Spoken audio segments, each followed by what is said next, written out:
कल हमने और आपने श्रवण किया कि राजा दक्ष प्रजापति माँ भगवती की आराधना करते हैं, तपस्या करते हैं उन्हें मनाने के लिए कि उनके यहाँ वो पुत्री के रूप में जन्म ले। माँ भगवती उनकी विनती को स्वीकार करती हैं और उन्हें वरदान देती हैं कि मैं यहाँ तेरे घर पर पुत्री बनकर जन्म लूंगी, परंतु तुमने कभी भी अनजाने में भी मेरा अपमान किया तो मैं तेरा घर छोड़कर चली जाऊंगी। दक्ष प्रजापति ने इसे स्वीकार किया और विनती करी कि माँ मैं आपकी ये शर्त स्वीकार करता हूँ, आप मेरे घर पुत्री बनकर आइए। 6 महीने उनकी पत्नी को व्यतीत हो गए थे, शेष 4 महीने भी बीत जाते हैं और वह शुभ घड़ी, वह शुभ दिन आ जाता है जिस दिन माँ भगवती राजा दक्ष प्रजापति के यहाँ कन्या बनकर जन्म लेती हैं और सभी लोग बड़े प्रेम से, भाव से, उत्साह मनाते हैं, माँ की स्तुति करते हैं, माँ को मनाते हैं, क्योंकि माँ स्वयं भगवती राजा दक्ष प्रजापति के यहाँ पुत्री बनकर जन्म लेती हैं। सब जगह मंगल गान होते हैं, गंधर्व किन्नर देवता खुशी मनाते हैं कि माँ भगवती का जन्म हुआ है।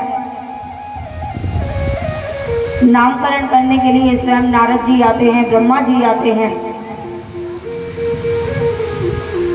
और पुत्री के तेज को देखकर, सत्यता को देखकर उनका नाम सती रखते हैं।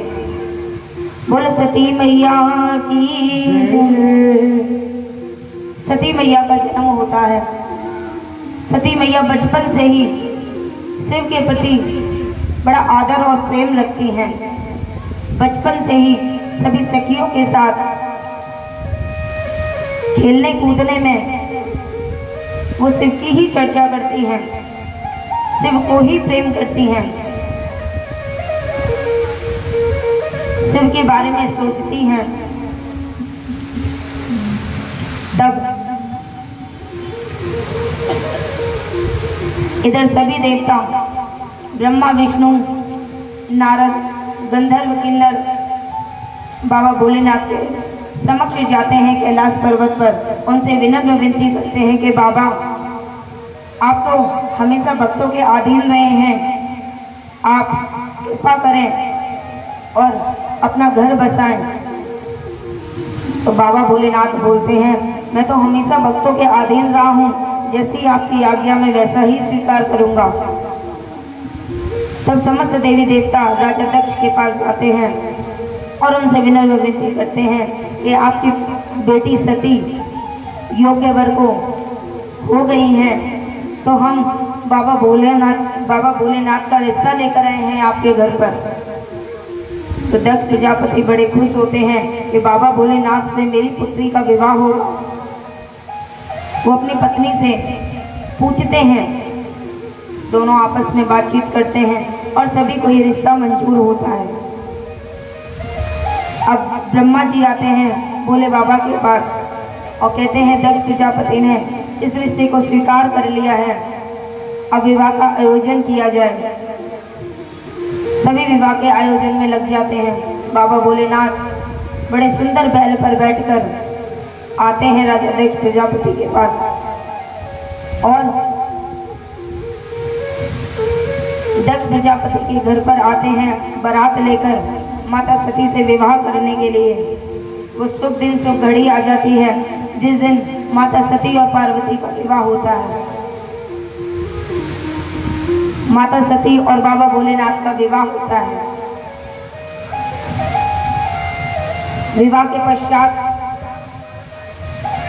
बाबा भोलेनाथ माता सती को कैलाश पर्वत पर लेकर आ जाते हैं।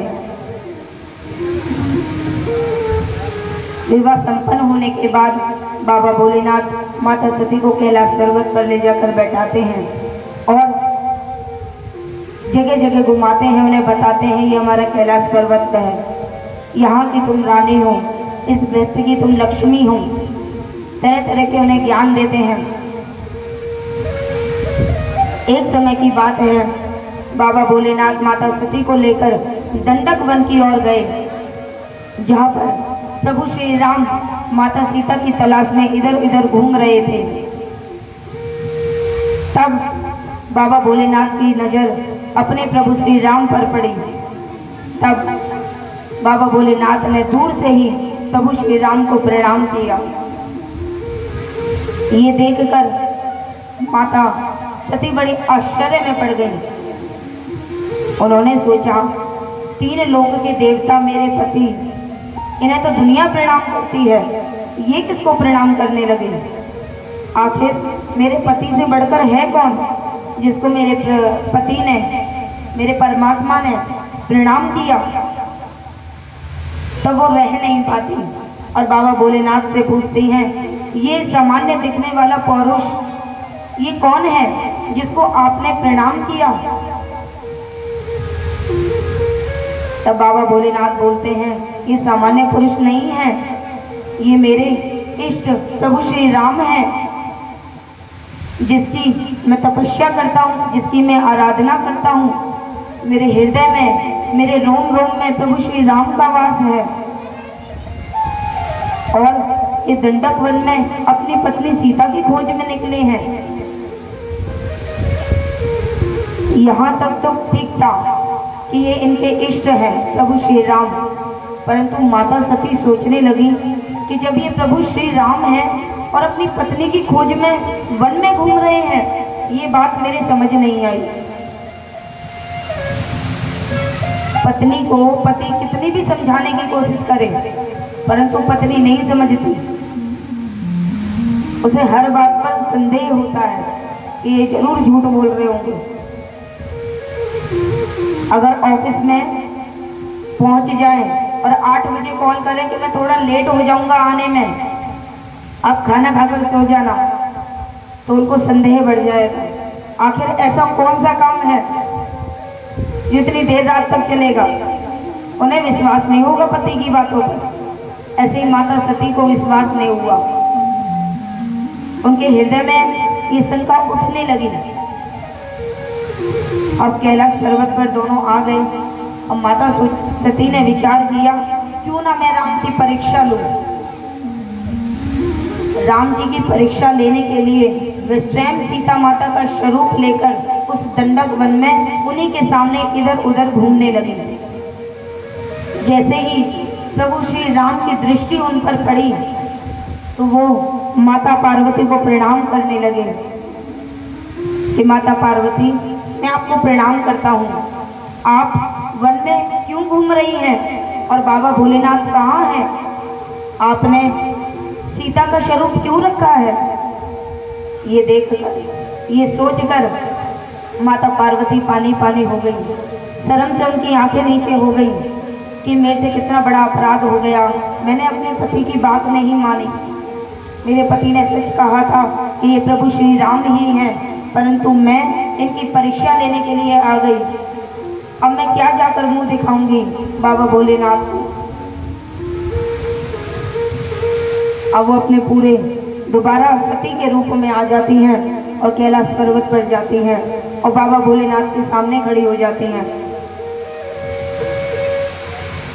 जब बात अपने तक सीमित हो तो पति हर अपमान सह जाएगा, परंतु जब निरादर उसके माँ बाप का हो, निरादर उसके इष्ट का हो, निरादर उसके गुरु का हो, तो पति कभी सहन नहीं करता, चाहे ये कार्य उसकी पत्नी ने क्यों ना